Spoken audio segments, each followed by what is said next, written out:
So a lot of times in games and immersive design, when we are doing presentations or when we are really excited to make something, we might put in a lot of effort to it. It is a passion-based field. And in doing so, we have a lot of features, we have a lot of additions, we have a lot of big dreams. Now, sometimes in doing this, what happens is we get obsessed with technology, we get obsessed with the game engine this experience is being built on. We get obsessed with, let's say, what are the kind of AI workflows in this whole system. We get obsessed with maybe some technological aspect of a feature that we really want to showcase and we really want to push. And all of a sudden, when we demonstrate this, what happens is the product or the project just doesn't land. It doesn't stick with those who are viewing it.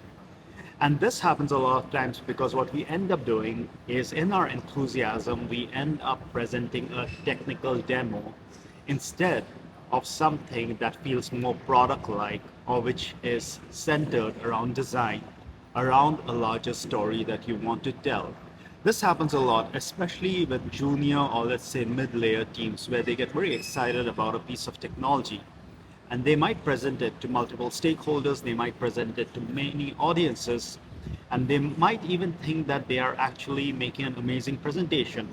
There's no doubt that a lot of hard work has been put into it, but ultimately what they end up doing is they just end up showcasing the actual strengths of a platform, of an engine, or of a piece of software as opposed to what they are developing. This is a trap of the tech demo where everything looks great, the technicalities look amazing, but the underlying product, underlying design, or underlying narrative is lost. So, a key thing to making products which actually connect with an audience is for design and the story you are trying to tell to come first, and then find the technology which is going to tell that story the best way. Not the other way around, where you force it to be something like, hey, this is going to be AI driven, and then you try to find like a product behind it. Or we are only going to make this using Houdini.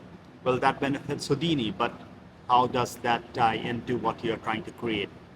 Be careful of the tech demo trap because I've seen multiple teams fall into this and it can actually spend months and months of a workplace focusing on making something else shine for someone else, whereas your focus should be really on your product and your design and making that shine and making that accessible as much as you can.